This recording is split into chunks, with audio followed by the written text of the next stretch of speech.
রাজস্ব ভরত হরিণকে এতই ভালোবেসে এত আসক্ত করে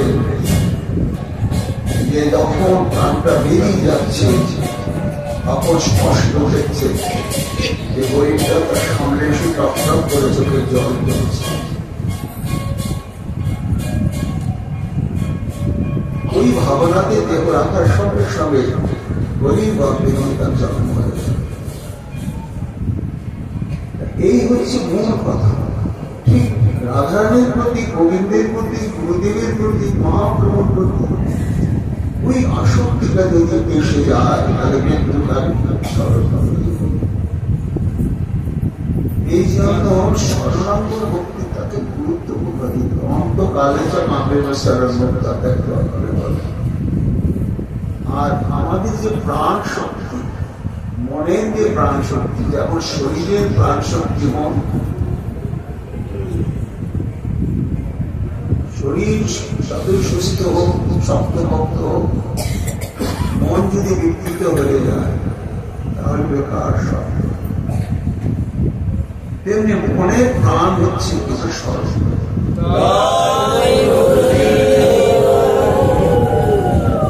আর সেই স্বরূপটা কি ঠাকুর গোসাই বলেন না, যে মন ভগবৎ স্মরণ করে না, যন্ত্রের মতো ভজন করছে, স্মরণ ভুলতে পারছে, ওনার চেষ্টা করে পাশরকে পরিভাবে পাশর আনা দেয়। শিশু সখীদের বলছে তোরা একটু বলতে পারিস, তখন করে কৃষ্ণকে বলা যায়। তাহলে প্রেমের কত আরো অবস্থা নেমে এই অবস্থাকে আসে। যার মন ভগবত চিন্তন করে না, সে মনটাকে বলা হচ্ছে মৃত মন। ওই মনটার প্রতি প্রাণ সত্তা নেই, কেন? ভগবত চিন্তনের মন্ত্র।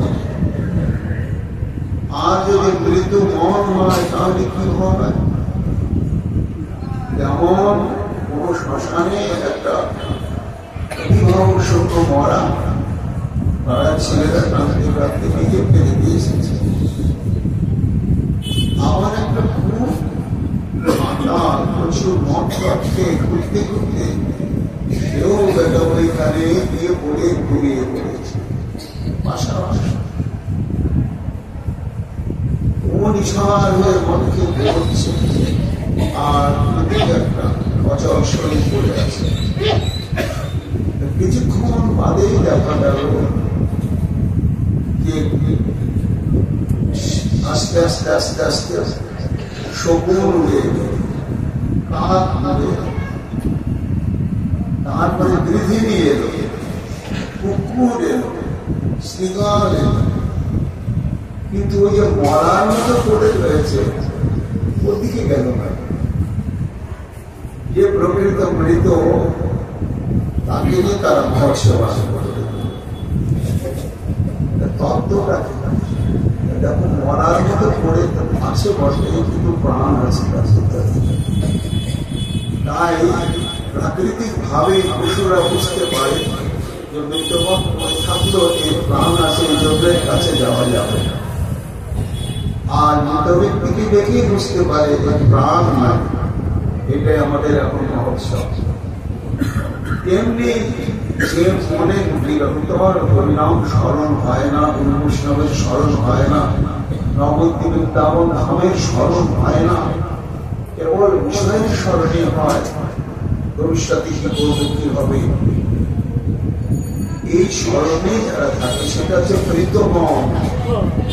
মরা মানুষকে যেমন মুখে খাবার জন্য কুকুর আসে, তেমনি এই হরিচিন্তন শূন্য মন বিশিষ্ট মানুষের মনকে এইরকম ভক্ত করতে আসে কাম, ক্রোধ, লোভ, মোহ, মদ। কিন্তু যিনি নিরন্তর ভগবত চিন্তা করছেন, গুরু বৈষ্ণবের কথা চিন্তা করছেন, ধামের কথা চিন্তা করছেন, একই রকমই দেখতে বিষয়ী মানুষ আর সাধারণ মানুষ, সাধক ভক্ত মানুষ একই রকম। কিন্তু কাম প্রদাদিন জ্যান্ত ওর কাছে যাওয়া যাবে। এই জন্য স্মরণ ভক্তিটাকে আমাদের লক্ষ্য করে যাতে খেতে নিতে চলতে শিখি, সব সময় লীলা লীলা শিখি এবং রাধারানীর আমি যদি দাসী হই ছায়ার মতো যেন তার সঙ্গে স্মরণে আছি। সরস্বতী মার বলছেন অহং স্মরণ, আমি স্মরণ করব। কি স্মরণ করবো? প্রবলানন্দ সরস্বতী পাত্রে ভক্তগণ করছেন আপনি কি স্মরণ করবেন? বলে শ্রীমতী রাধারানী। রাধারানী বললে তো হবে না, সামগ্রিক হবে। রাধারানীর অঙ্গ প্রত্যঙ্গ মহাতীর্থবান। আপনি আর রাধারানীর কোন অঙ্গ প্রত্যঙ্গের স্মরণ করবেন না? সরস্বতী পাঠ করছেন শ্রী রাধিকা বদন চন্দ্র। আমি রাধারানীর বদন চন্দ্রকে স্মরণ করার অভিলাষ পোষণ করছি। তো অন্য অন্য অঙ্গ পরিত্যাগ করে বদন কেন করা হল না? মানুষের পরিচিতি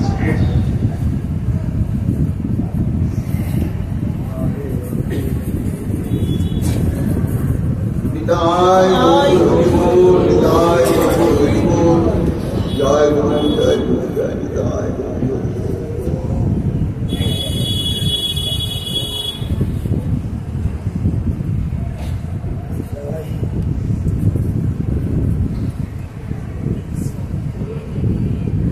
মানুষের তো অনেক অঙ্গ প্রত্যঙ্গ আছে, কিন্তু একটা মানুষকে যদি চিনতে হয় চেনার উপায়টা কি? অন্য অঙ্গ প্রত্যঙ্গের দ্বারা চেনা যাবে না। উনি অমুক একমাত্র বদলের দ্বারাই পরিচিতি হয়। বদলটাকে সরিয়ে নেওয়া যায় যদি শরীর থেকে, তাহলে ওর পরিচয়টা সঠিক খুঁজে বের করা মুশকিল হয়ে যাবে।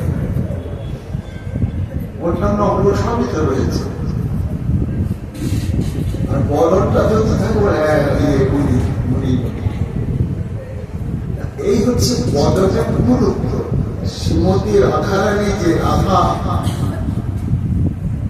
তার পরিচিতিটাই হচ্ছে তার সিংহ। এই জন্য প্রধানত সরস্বতী পাঠ বলছে ভক্তগণ প্রশ্ন করলেন আপনারা ঠিকই, কিন্তু আমি রাধারানীর বদন চন্দ্রই স্মরণ করব। কেন না? উনি যে রাধা, এটি তার বদনের প্রভাবের দ্বারাই পরিচিতি লাভ। রাধারানীর বদন চন্দ্রের মধ্যে আপনি কি এমন দেখবেন? রাজকন্যা পরমা সুন্দরী, এই মাত্র বলে না না, শুধু বদন নয়, পরম চন্দ্র। চন্দ্র বলছেন কেন? সাধারণ সুন্দরীদের মধ্যে সৌন্দর্য থাকে, কিন্তু জ্যোতি ছটা থাকে না, স্নিগ্ধ আলো থাকে না। আর আমার আত্মেশ্বরী শ্রীমতী রাধারানী মন্ডল অপূর্ব এক আনন্দ উদয়কারী দিব্য জ্যোতি পুঞ্জে ভরা। জ্যোতি পুঞ্জ কেমন? যেমন চন্দ্র আর জ্যোৎস্না। চন্দ্র এবং চন্দ্রের কিরণ যেমন, ঠিক শ্রীমতী রাধারানীর মুখমণ্ডল এবং তার মাধুর্য রাশি সেই। এই জন্য আমি রাধারানীর বদন চন্দ্রই স্মরণ করব। ও সেই বদনের বা চন্দ্রের কি বৈশিষ্ট্য দেখলে দেখি আমাদের পৃথিবীর চাঁদের মতোই কিছু না, তার চিন্তা আছে। না না, পৃথিবীর চমাক আর কোথায় আমার আত্মেশ্বরী রাধারানীর বদন চন্দ্র অক্ষণে তুলনা হয়। গগন চাঁদের আছে ক্ষয় বৃদ্ধি, পূর্ণিমার পরে কমতে কমতে অমাবস্যায় হরিবোল হয়ে যায়। অমাবস্যার পরে বাড়তে বাড়তে পূর্ণিমায় আবার পূর্ণতা লাভ করে। কিন্তু আমার আত্মীয় রাধারানীর বদনচন্দ্র সর্বক্ষণ সর্বাবস্থায় 16 কলা পরিপূর্ণ, 16 কলায় পরিপূর্ণ। সেই চাঁদের বৈশিষ্ট্য বলুন, তাহলে বলি ভক্তগণ, প্রেমল রসদ রস বিলাস বিকাশ বন্দম বোধার্থ সরস্বতী অদ্ভুত ভাষা। আর কত সুদূরসারী আর সূক্ষ্ম প্রেমল রসদ রস বিলাস বিকাশ ছন্দ, অর্থাৎ প্রেম রসকে উল্লসিত করার বা বিকশিত করার একমাত্র হেতু বা মূলই হচ্ছে আমার শ্রীমতী রাধারানী। তো কার প্রেম? আমার শ্রী গোবিন্দ। সেই বিকাশ বন্ধ হচ্ছে রাধারানীর বদনচন্দ্র। আবার আমার রাধারানীর বদনচন্দ্রের আর একটা বৈশিষ্ট্য ভক্তগণ, গোবিন্দ লোচন বিবৃত চক্র। এই যে জগৎ বলে বংশী গানামৃত ধাম, লাবণামৃতের জন্মস্থান, যে নয়নে সে যাদব বয়ান, সে নয়নে কিবা গায় কবুতার মনে বা সে নয়ন রহে কিবা। এটা জগৎবাসী ভাষা। যে গোবিন্দের নয়ন বদন দর্শন না করলে নয়নের সার্থকতা নাই, সেই গোবিন্দ আমার কি হচ্ছে না? আমার রাধারানীর বদন যে না হেরল সে নয়ন রহে কিনা। রাধারানীর বদনখানি পূর্ণিমার চন্দ্র যিনি, চেনা হ্যাঁ বিশ্ব চাঁদ। তাহলে রাধারানীর বদনচাঁদের মহিমাটা কত কত,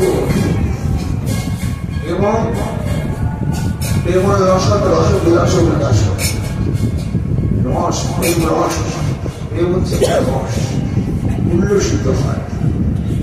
যেমন চন্দ্রের আকর্ষণে সমুদ্রের জল উচ্ছ্বসিত হয়, উল্লসিত হয়ে একেবারে প্লাবিত করে দেয়। তেমনি আমার গোবিন্দের সাগর উচ্ছ্বসিত করার একমাত্র এতেই হচ্ছে শ্রীমতী রাধারানী বদনচন্দ্র।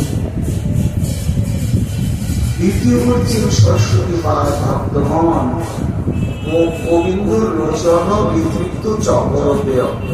বিতৃপ্ত মানে অতৃপ্ত। জনম অবধি আমন রূপ নেহার নিরূপিত ভেল। যেমন রাধারানী করছে, তেমনি গোবিন্দের ওই একই আক্ষেপ যে জনম অবধি আমন রাধারানীর রূপ নেহার, তবু নয়নমা নিরূপিত ভেল। এবং বিবিধ তৃষ্ণা, তৃষ্ণাটা বৃদ্ধি সবসময় বাড়ছে। আর বাড়ছে নয়নের তৃষ্ণা। নয়নের তৃষ্ণা, তাহলে নয়ন কি পান করে? বলে নয়ন হচ্ছে চকর সদৃশ, তার উত্তম প্রিয় বস্তু হচ্ছে চন্দ্রের সুধা। চন্দ্রের সুধা ছাড়া চকর পান করে না, মেঘের জল ছাড়া চাকর পান করে না, এটা নিয়ম। এমন গোবিন্দের যে দৃষ্টান্ত নয়নের একমাত্র পানীয় সুশীতল স্নিগ্ধ সুগঠিত শীতল অমৃতময় বাড়ির ন্যায় হচ্ছে আমার রাধারানী বদনখানি। আর শীতসত্য অদ্ভুত রসামৃত চন্দ্রিক অঘোর, সেই পরমা চন্দ্র থেকে নিরন্তর জ্যোৎস্না বিতীর্ণ হয়ে তরঙ্গায়িত উচ্ছ্বসিত হয়ে সমগ্র জগৎকে প্লাবিত করে দিচ্ছে। এমন যে যে রাধারানী বদন চন্দ্র, তাকে আমি নিত্য স্মরণে অভিলাষ করি। কেননা যাকে স্মরণ করবো, স্মরণ করবো, তিনিও যদি কৃপা না করেন তাহলে আমার প্রতি তারও মমত্ব করতে প্রয়োজন রয়েছে। তিনিও স্মরণ করবেন, আমিও স্মরণ করবো, তবে সমান। এইটি হচ্ছে সরস্বতী পাদে স্মরণের অভিলাষ।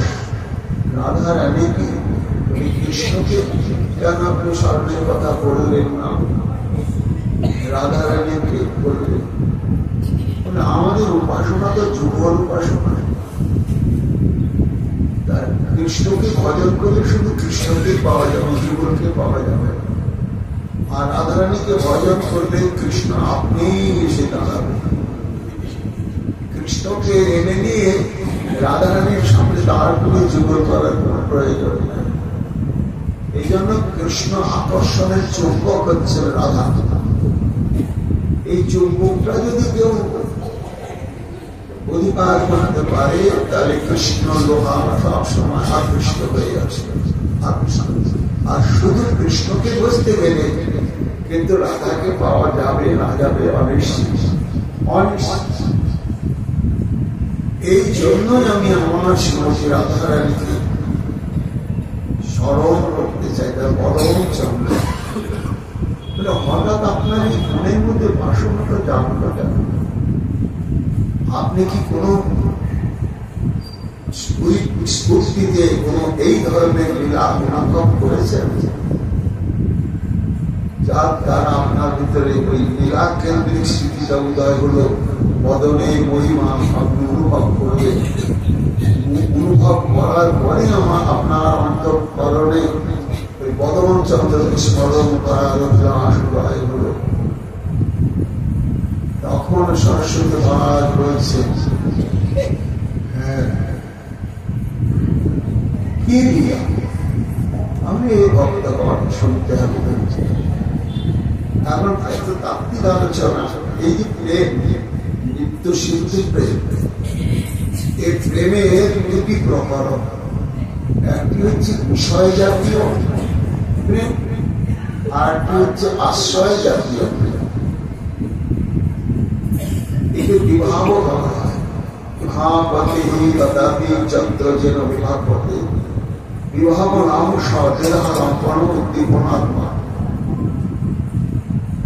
প্রেমের দুটো দিক আছে, একটা আশ্রয়, একটা বিষয়।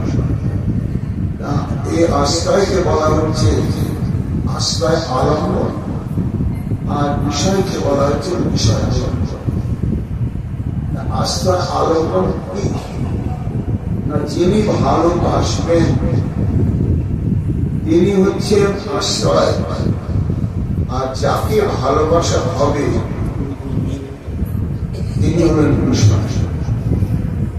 এখন রাধারানীর হচ্ছে আশ্রয় তত্ত্ব, গোবিন্দ বিষয় তত্ত্ব। রাধারানী গোবিন্দকে ভজন করছে। আবার কিন্তু প্রেম রাজ্যে এই রীতি আছে বিলম্ব। গোবিন্দ আশ্রয় তত্ত্ব, রাধারানী বিষয় তত্ত্ব। কেন? গোবিন্দ ভজন করছে, রাধারানী ভজন করছে। রাধারানীকে ভালোবাসার জন্য যেন গোবিন্দের প্রেমের কাছে রাধারানী বিষয় তত্ত্ব।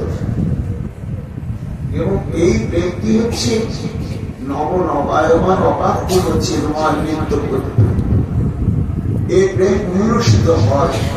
বলা হয়েছে প্রেম যতক্ষণ পর্যন্ত উল্লাস প্রাপ্ত না হচ্ছে ততক্ষণ পর্যন্ত তার পরিপূর্ণ আস্বাদন হবে না, আর প্রেমও তার স্বরূপ প্রকাশ করতে পারবে না, সংকুচিত হয়ে থাকে। প্রেমের প্রেমোল্লাসের লক্ষণ হয়। প্রেমোল্লাসের লক্ষণই হচ্ছে ওই অষ্টসাত্ত্বিক বিকার। এই বিকার গুলো যখন দেখা দেবে একে একে, তখন বুঝতে হবে প্রেম উল্লসিত হয়ে উঠছে। এটাই তার প্রমাণ। রাধারানীর প্রেম উদ্দীপিত হয় শ্রীকৃষ্ণকে দর্শন করে। উদ্দীপন আর গোবিন্দকে দর্শন করলে রাধারানীর প্রেম উদ্দীপিত হয় পরস্পর। গোবিন্দের বদন চন্দ্র দর্শনে রাধারানী প্রেম সে উচ্ছ্বসিত হয়ে ওঠে। আবার রাধারানী বদন চন্দ্র দর্শনে রসিকেন্দ্র চূড়ামণি শ্রী গোবিন্দের প্রেম সে উচ্ছ্বসিত হয়ে ওঠে। এই যে গোবিন্দের প্রেম সে উচ্ছ্বসিত হল রাধা বদন চন্দ্রের দর্শন, একটা লীলা অনুভূতি রসকারী হচ্ছে এই শ্লোক। সেটি হচ্ছে যে রাধারানী মান করেছে, ভয়ঙ্কর মান করেছে। শ্রী গোবিন্দ দেখলেন উপায় নেই, তাই সে একেবারে চরম নদজান বললবৃত্ত ভাষে হয়ে তখন কাকু আত্মপ্রয়োগ করতে লাগবে। পদশী যদি কিঞ্চিত দন্ত হচ্ছে কৌমতি ভরতি দলতে বিরমতি। খুব রাগ করেছে আমার কাছে, আমার যদি বলো যে কি জন্য এসেছে, না একটু তুমি আমার সাথে কথা রেগে বলো বা ভালোবেসে বলো, যেমন আপনি বলো একটু বলো। রাধারানী যেন বটফট করে তাকাচ্ছেন কি হবে কথা, ওরকম বললে হবে? হ্যাঁ হ্যাঁ তুমি রেগেই বলো আর এভাবেই বলো, কিন্তু একটু বলতে গেলে একটু হাসতে আসে। কেন এসে বলতে হবে? কেন একটু কথা বলা যাবে না, কারণ দ্বন্দ্ব হচ্ছে কৌমতি। মানুষ যখন হাসে তখন তার মুখমণ্ডলের যে দন্তগুলো দাঁতগুলো বিকশিত হয় দেখা যায়। তো আমার রাধারানীর বদনের যে দন্তগুলি সেগুলো হচ্ছে চন্দ্র কিরণোচ্ছটা বিশিষ্ট। তাই যেমন চন্দ্রের আলো প্রাপ্ত হলে অন্ধকার দূর হয়ে যায়, তাই বাদশী যদি কিঞ্চিত বিদন্ত রয়েছে কৌমতি ভরতি দর বিরমতি বল। এই যে আমার হৃদয়ের মধ্যে তোমার বিষয়ে যে ভয়রূপ প্রগাঢ় অন্ধকার, যে অন্ধকার তুমি যদি একটু হিসেবে কথা বলো তাহলে ওই দন্ত কৌমতির ছটা দূর হয়ে যাবে। তবুও বিমুখী বেদনা। এত কথা বললে তবু তার মান কিছুতেই প্রিয় চারুশীলে উচ্চ বই মানবী দাদা, তুমি চারুশীলে কাকে বলা হয়? যার ব্যবহার কাউকে দুঃখ দিতে জানে না, ব্যথা দিতে জানে না, উদ্বেগ দিতে জানে না, এইরকম যার ব্যবহার তাকে চারুশীলা বলা হয়। তুমি তো চারুশীলে, তোমার ব্যবহার অতীব স্নিগ্ধ এবং উদ্বেগ শুদ্ধ, উদ্বেগ দেয় না, কিন্তু আজকে তোমার সেই ব্যবহারে পরিবর্তন হলো না। প্রিয় চারুশীলে উচ্চ ওই মানবী মনা অকারণ মান আমার প্রতি তুমি করেছো ব্যবসা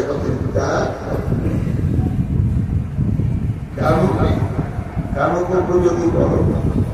শপথি মদমান মানে দহতি মম মান এই মুখ কমল হতো।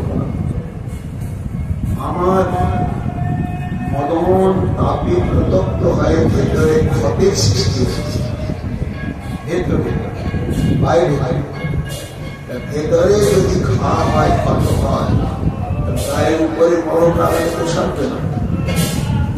তাহলে এমন কিছু ওষুধ আছে যে ভোজন করলে বা পান করলে ওটা গিয়ে ক্ষতের উপরে কি ক্রিয়া করে সারিয়ে দেবে। এই জন্য আমার এই হৃদয় ক্ষত সারানোর একমাত্র মহৌষধি হচ্ছে এই মুখ কমল বোধ। আধারে আমরা গিয়ে আরো বড় বড় জবাবগুলির মতো হয়ে গিয়েছে।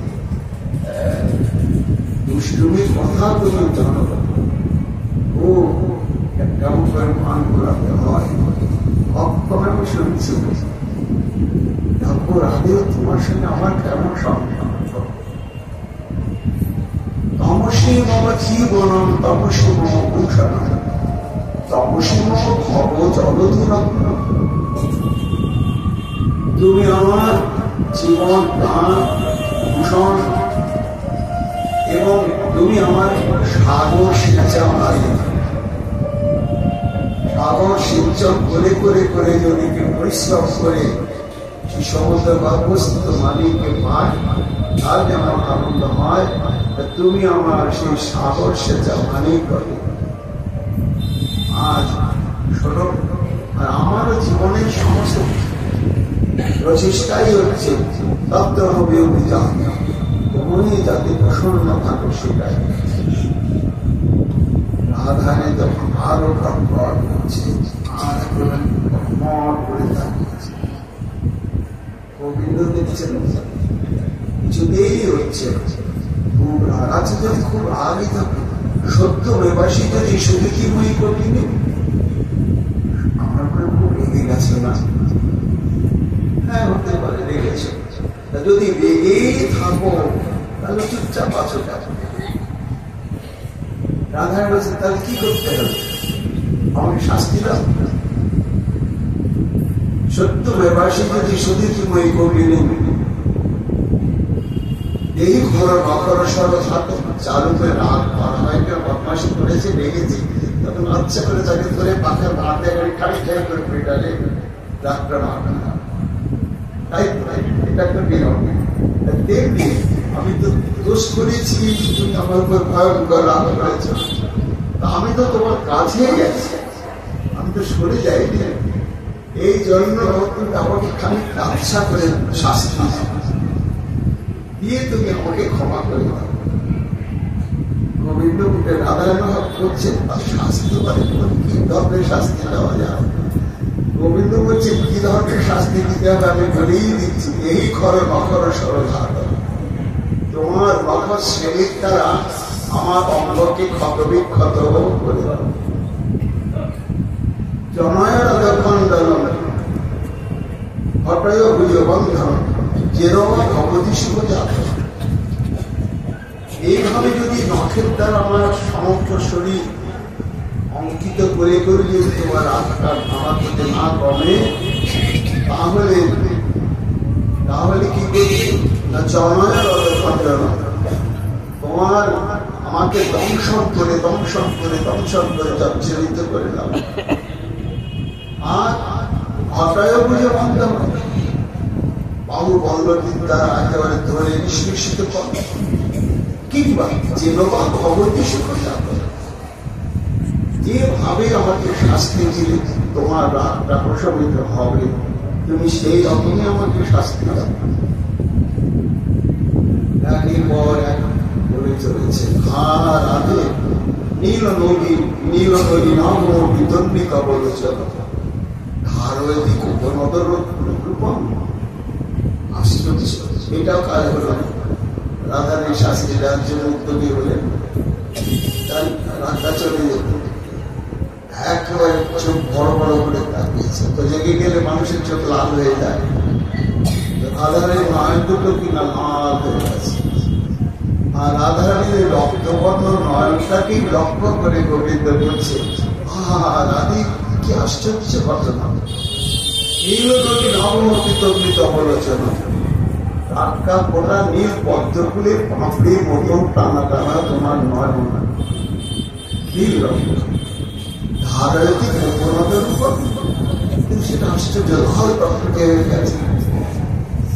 তাহলে আমি জানতাম যে তুমি দধি বন্তন করতে জানো, দুগ্ধ অবর্তন করতে জানো।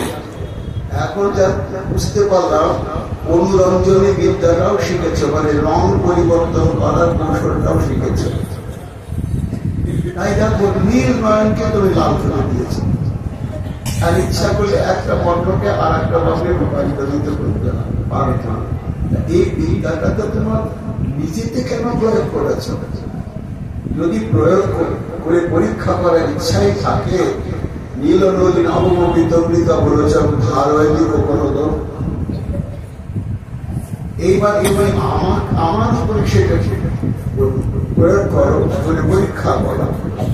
কিভাবে না, তুমি যেমন নীল নয়নকে লাল করে ফেলেছ, তেমনি আমাকে কারো মানুষকে গৌর করে নাও। ভুল করে তাতে হলো না। শেষে কে নদী স্মর গরল খণ্ডন নম শিরসি মুদ্রণ দেখি পদ বল। এই হচ্ছে ভগবানের শরণাগতি। ভগবানকে পাওয়ার জন্য সাধকের শরণাগতি যেমন প্রয়োজন, আর গোবিন্দ যখন দেখাচ্ছেন যে আমারও শরণাগতি প্রয়োজন আছে, তার প্রতি শরণাগতি ভক্তের। আর রাধারানী হচ্ছেন ভক্ত শিরোমণি। অনন্তকোটি ব্রহ্মাণ্ডের সমস্ত ভক্ত হচ্ছে শ্রীমতী রাধারানী থেকেই প্রকাশ করেছে। রাধা তত্ত্ব তাই স্মর গরল খণ্ডন শিশু মন্ডন দেহি পদ পদ। কিন্তু হায় হায় মান আনবই শিশু আরো অধিক বেড়ে গিয়ে তখন বলবে হরি হরি যাই মাধব যাই কৃষক মা বদ কই তব বাধব রাম সর সর শির লোচন ইয়া তব হরতি বিষাদ। বক্তব্য এখানে আমার কাছে বলতে হবে যে তোমার মনের মানুষ, তোমার সবসময় সুখ দিতে পারে, ভালোবাসতে পারে, সেবা করতে পারে, তার কাছে গোবিন্দ দেখলে আর পারেনি। তখন কাঁদতে কাঁদতে কাঁদতে কাঁদতে কুঞ্জ ছেড়ে চলে যায়। কি যমুনার কুলে ঘন তমাল বনে নিবিড় একটি কুঞ্জ, অন্ধকার কুঞ্জ। সেই কুঞ্জের মধ্যে গিয়ে দুটি নয়নের শ্রাবণের ধারা আর রমদানের প্রতিবেদ থামতে পারছেন না। হারাধি হারাধি হারাধি হারাধি। গোবিন্দ যখন চলে গেলেন তখন রাধারানীর কলমার দলিতা দশায় চলে নাম পাদপতিতম বল্লভম রুষা নিরস্ব মানব পশ্চাৎ প্রতি কলমার দলিতা হিংসা। প্রধানত নায়ককে দেখো যিনি প্রত্যাখ্যান করেন এবং নায়ক স্থানান্তরে গমন করলে যে নায়িকা তখন খেদযুক্ত হয়ে হাহাকার করে এবং এই নায়িকাকে বলা হয় কলমার দলিতা। তখন খুব মন খারাপ, বলতেও পারছেন না কাউকে, মানে মাধব হারারা নিজে কুমড়ে কুমড়ে করে কাঁদছে। তখন সখী দেখছে আমরা তো জীবন মন্ত্রের উপাসনা, এই তো পরিস্থিতির সৃষ্টি হচ্ছে, তো মিলনটা তো করাতেই হবে। আমরা যখন রাধা দাসে আগে রাধারানীর কাছেই যাই, খুঁজতে খুঁজতে গোবিন্দের অবস্থাটা দেখে দেখার পরে সখী অন্তর্দীপ হয়ে গেল। এই মান মাঝে বসে থেকে জগত জীবন কৃষ্ণকে এমনি করে কাঁদাচ্ছে। তাই সে বলছে বিরচিত চাটু বচন রচন চরণে রচিত প্রতিপাদন সম্প্রতি মঞ্জুর মঞ্জুর শিরমণি এই শয়ন মঞ্জান। কত রাধে তোমার চরণে কামবাক্য বলল, ওই চরণে তার চূড়া সহ চাচকের সহ ভগবান নিরবঞ্চ তুমি একবারও চাইলে না। তাই তোমার দ্বারা প্রত্যাখ্যাত হয়ে মাধব সেই তমাল পুজে বিহিত স্থানের মধ্যে সেখানে পড়ে পড়ে ঘুমাচ্ছে। এই জন্য মুখে মধু মথন মনোগত অনুসরণ রাখতে মাধবকে অনুসরণ করো। এই জন্যই তো তোমার জীবন দেবন ঘন জগরস্তম ভার হরে দর মন্তর চরণ বিহার মুখরিচ মণি মঞ্জির মুধুই বিদেহী মোরাল বিকার। হে ঘন জগরস্ত স্থূল যখন প্রদেশ এবং তুমি সেই চল মন্থর চরণ বিহার, তুমি মন্থর গতিতে চল।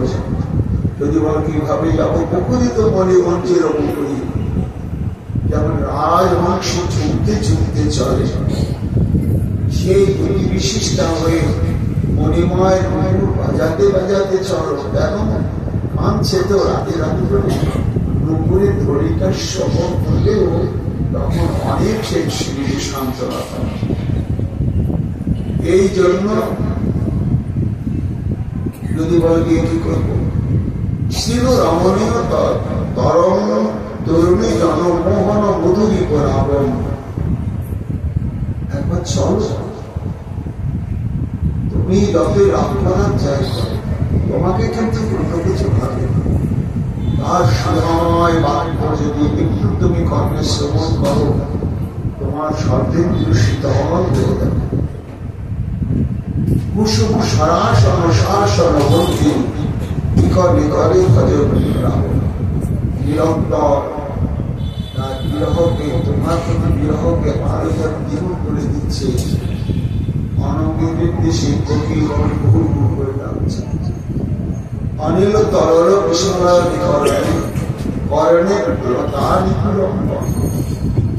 যে পুজো রাধারানী রয়েছে, রাধারানী বলছে দেখো দেখো দেখছো, দেখো রাধারানীর দিকে তাকিয়ে দেখো, লতাগুলো এমনি এমনি করছে, মানে বাতাসে পল্লব করে নড়ছে, দেখছে তাই তখন বলছে অনিল তরল কৃষ্ণলয় করেন করেন লতাদিতরম্বর। লতাগুলো তোমার বিরহে কাতর হয়ে তোমাকে বলছে যাও গোবিন্দের কাছে অভিশাস করে যাও, গোবিন্দের কাছে যাও, গোবিন্দের কাছে যাও। কুঞ্জের লক্ষ্য পর্যন্ত বলছে প্রেরণা নির্ভর করু পার্বতী গতি গতি মুচ্চ বিলম্বন আর বিলম্বন করুন চলো রাধারানী। স্ফুরতি মানব তরঙ্গ প্রসাদী বসুচিত হরি পরিলম্বন বৃক্ষ মনোহর হার বিমল জলধর ধার মনে পুজো করি।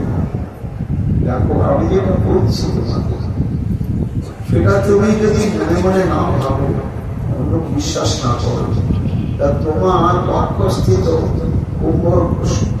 সদস্য তোমার পরাধরকে জিজ্ঞাসা করো কোন পরাধর এই পরাধরের উপরে গজপতি আর বিরাজ করছে, তাহলে তোমার ওই অঙ্গই বলে দেবে যে সে কৃষ্ণের জন্য কতখানি ব্যবহৃত হয়েছে।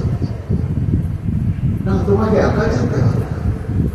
প্রতিগত মখের সখী দম তব গুরু বিরতির অনুসজ্জা। যতই বড় তুমি তাকে যে ত্যাগ করতে পারবে। হঠাৎ তোমার একটু পরিবর্তন দিচ্ছে, তুমি জনগতির রণযুদ্ধের জন্য সেজেছ, যখন যুদ্ধের জন্য সেজেইছ আমরা তো আছি, তাহলে চলো সে রণযুদ্ধে চন্দ্রী রণিত রসনা ডিন্ডি নবী সরস রসনা শব্দে মেঘলা কিঙ্কিরি আর ডিন্ডির ধ্বনি তুলে জয় কৃষ্ণ বলতে বলতে চলো অভিশাস স্মর সর শুভ লক্ষেম করেন সখী অবলম্ব বা বিলম্ব। রাধা করছে তার বিরহের অসার দুর্বল হয়ে গিয়েছি, আমি চলতেই পারবো না, সেই জন্য তো বলছি স্মর সরস্বত নখেম করেন। তোমার মতগুলো হচ্ছে যেন মদনের পঞ্চবাণ, এমন নখ সমন্বিত করো কমল আমাদের জীবনে স্থাপন করো, আমাদেরকে অবলম্বন করো করে চলো, আমরা নিয়ে যাচ্ছি তোমাকে। চলো বলয় গণিতর অবোধয় হরিবলি বীজ গতিশীল শ্রী জয় দেব গণিত হরিকৃত আর উদাসিত হরি বিনীত মোর সামনে বিদিষ্ট কণ্ঠ তরি মলিনাম বিদায় দেবে রক্ষা। আচ্ছা সখী আমার সম্পর্কে তার কিরকম ভাবনা বুঝতে পারছিস? হ্যাঁ বুঝতে পারছি বলেই তো এত ব্যাকুল হয়েছে তোমাকে নিয়ে যাওয়ার জন্য। শ্যাম দর্শতি বর্ষতি স্পর্বাকাম প্রত্যমালিঙ্গনৈ প্রীতি দর্শতি রক্ষতে সখী সমাগতে সত্যুত্তর। চিন্তা হচ্ছে, স্বপ্ন দেখছে, জেগে জেগে আসবে রাধারানী, আমাকে দেখবে, আমার সঙ্গে কথা বলবে, আমার সঙ্গে প্রেমালাপ করবে, শেষে আমাকে নিশ্চয় নিজে আলিঙ্গন করবে। সন্তান পশ্যতি রেবতুকুলকানান্ততি, এটা চিন্তা করে তার শরীর বারবার আনন্দে রোমাঞ্চিত শিহরিত হচ্ছে। আবার কখনো ভাবছে আবার যদি এসে মান করে চলে যায়, এই কথা ভাবতেই কি না মুচ্ছতি স্থিরতম মধ্যে বিপরীত আমার সার হয়ে যাচ্ছে। এমন তোমার মানবীর অবস্থা আমি দেখে গেলাম। এই জন্য জগতারে হারাবলি তরল কাঞ্চন কাঞ্চিত অমন্দির কঙ্কণ মণিবিদস্য তারি বিকুট নিলস্য হয়ে বিলক্ষ বিরাবতী মধ্য সুখী মণিত্ব আছে। সরস্বতী মাস বলছে ভক্তগণ রাধারানী রাত্রি হলে অভিসারের সাথে সুসজ্জিত করে তখন নিয়ে যাওয়া হচ্ছে। সখীরা রাধারানীকে নিয়ে উপস্থিত হলে ঠিক নিজের ভেতরে রয়েছে একে কৃষ্ণবর্ণ আমার শাম, তাতে আবার ঘন তমালের পুজো। তাই অন্ধকারের মধ্যে মানুষ যখন খুব ব্যাথাহত হয় তখন আলোর মধ্যে থাকতে চায় না, নীরবে অন্ধকারের কাছে মধ্যেই থাকে। তেমনি নিবিড় অন্ধকার সামনে পুজো রয়েছে। আর সখীরা রাধারানীকে ধীরে ধীরে সংকোচ হচ্ছে, সদালা মনাকে এমন মনের মতো যাবো কি যাবো না, নিজেকে অপরাধী মনে করেছে। এইভাবে যখন নিজের নিকটে উপস্থিত হলে তখন আর যাবো না। সে কি এই তো পুঞ্জে ভালো, আর তুমি এইখানে নিকটে তো এসেছো, তারপর মনে হয় মঞ্জুদল পুঞ্জদল গেলি সদনে প্রবেশ রাধে মাধব সমীপহি বিলসের অতিরবশ বসিত বদনে। শোনো রাধে, তোমার কথা শুনে হাসতে পারছে। তুমি শুধু বিশেষিত হয়ে এই মনোহর দেবী পুজো প্রবেশ করো। মাধব তোমার জন্য অপেক্ষা করছে। নব ভব দশক দল শয়ন সারে বিলস পুজো পরশ তরল হার। এর আগে তোমার পুজো পরশ স্থিত যে মণিহার অভিসারে চলার গতির জন্য আলোড়িত হচ্ছে। দেখে কি মনে হচ্ছে যেন গঙ্গা ধারা প্রবাহিত হচ্ছে। চলো তুমি গেলে গিয়ে গিয়ে মনোহর শয্যায় বল্লভের সমস্ত মনক্ষে দূর করে কুসুম চয় রুচি সুচি বাসকে বিরস কুসুম সুকুমারী দেহি প্রবেশ রাধে মাধব সমীপহি। হে রাধারানী, কুসুম জয় রুচি সুচি বাসকে, অর্থাৎ কুসুম অপেক্ষাও তোমার দেহ কোমল। সেই কুসুম জয় দ্বারা রচিত শৃঙ্গার বিযুক্ত স্থান সমুদ্র এই পুজে তুমি প্রবেশ করো। চল মলয় বন পবন সুরভিষিতে বিরসের অতি বলিত ললিত গীতে প্রবেশ রাধে মাধব সমীপে। রাধে সুরত কোমল আমার কি নিপুণাতুল। এখন মলয় পবন সুরভিত স্নিগ্ধ কেলিপুজ্যে মাধবের নিকট চল, ইহারে প্রবৃত্ত হও। রাধারানীকে উজ্জীবিত করছে। বিতত বহুবল্লী নবপল্লব ঘরে বিরস চির পরশ যমনে প্রবেশ রাধে মাধব সমীপহি।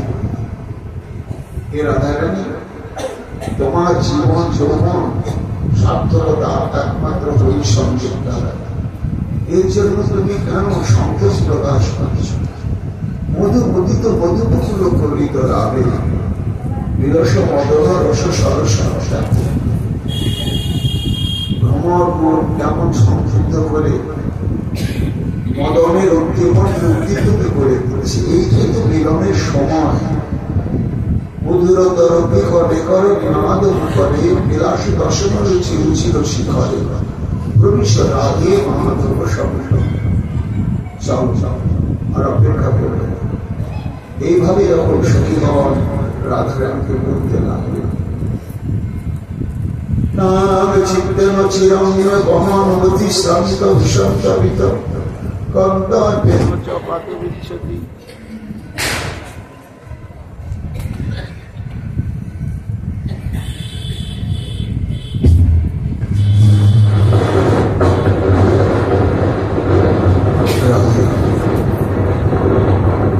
সুধা সংবাদ বিম্বাধরম অসংসম তদ অঙ্কুরু ঘনমিহ রুক্ষেপ লক্ষ্মীশ্লভ কিন্তু দাসে দেব উপসেবিত পদাম্বজে কৃত সংগ্রাম। দেখো, তুমি বুঝতে পারছো না দাদারা, অন্তরে তোমাকে বাহ্যিকভাবে সঙ্গ থেকে বঞ্চিত হয়ে অন্তরে তোমাকে দমন করতে করতে মাদক অত্যন্ত শান্ত হয়ে পড়েছে এবং মদনের সরাঘাতে চঞ্চলিত সন্তাপে সন্তব্ধ হয়ে পড়েছে। এই জন্য সে জ্বালাতে মুক্তির জন্য আমি অনুভব করছি মাধব সবসময় তোমার অধর সুধায় কামনা করছে। আমাদের কথা শোনা চলে গিয়ে তার অঙ্ককে তার গোলকে আলোকিত করে তুমি আত্মসমর্পণ করো।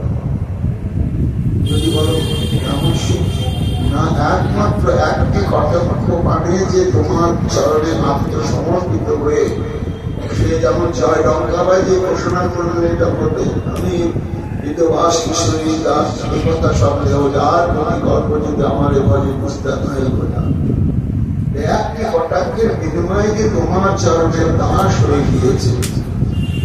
চলো তোমার দাসকে যে তোমার চরণ সেবা করো, তোমার ক্লান্তি কিন্তু লজ্জা কি আছে? সরস্বতী মা বলছে ভক্তগণ, রাধায় তো পৌঁছে এসেছে কিন্তু ভেতরে প্রবেশ করতে দুটা সংকোচ করছে। তারপরে সখীরা যখন এত এত বুঝালেন সানন্দম গোবিন্দের রচনা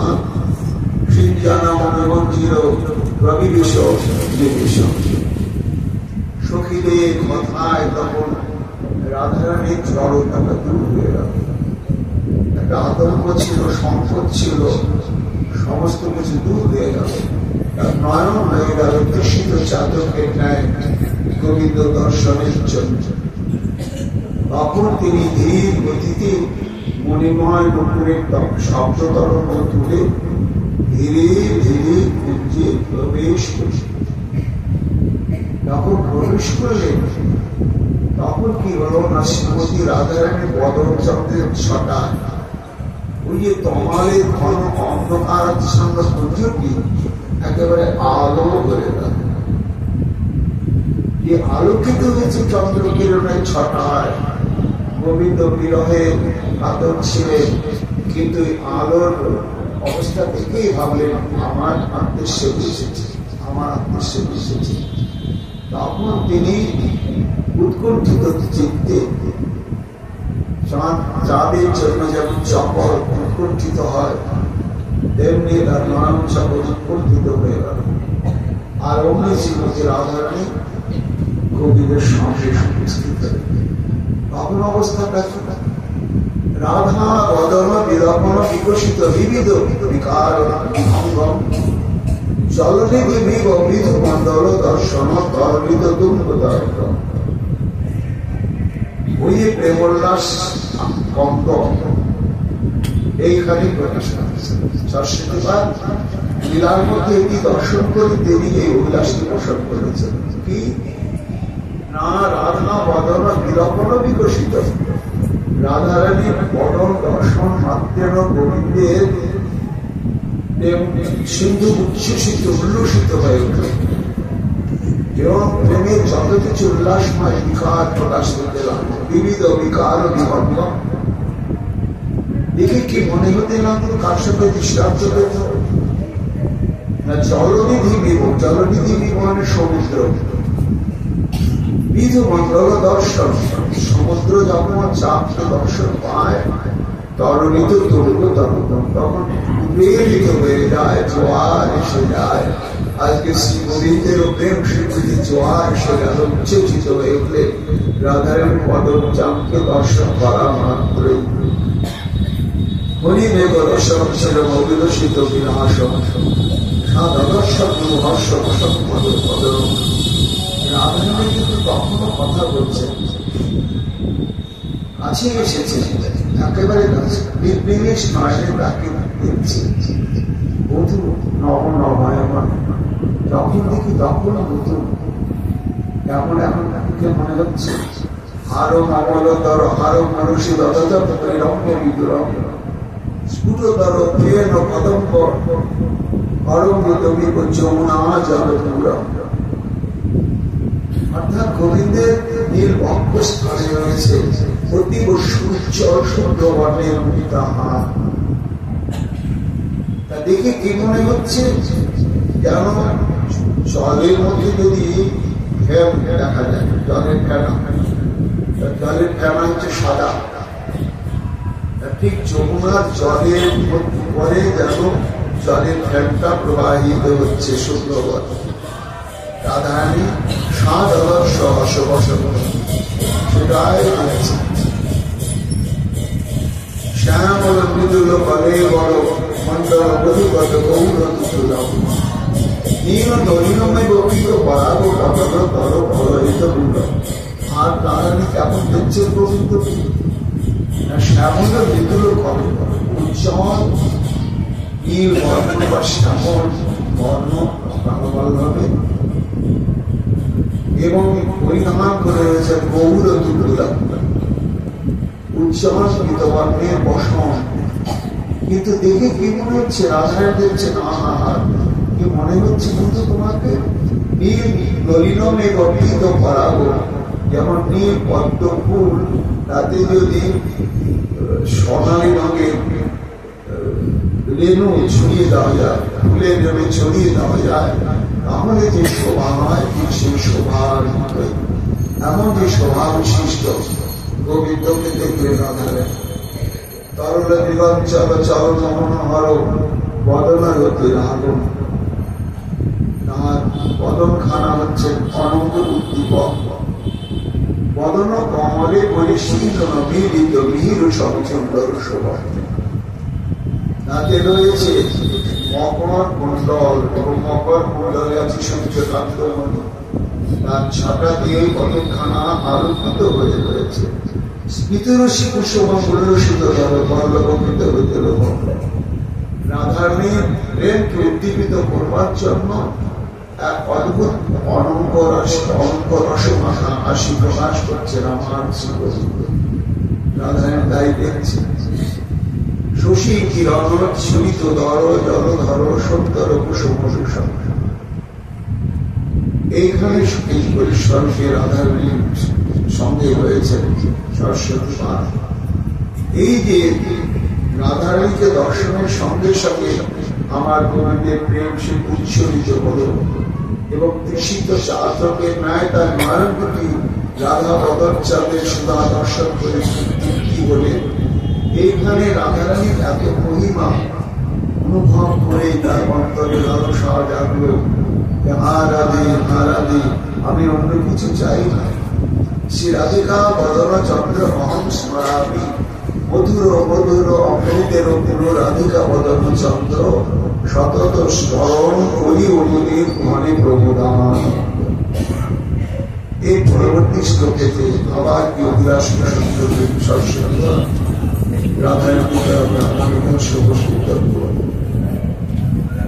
রাধার সুদারি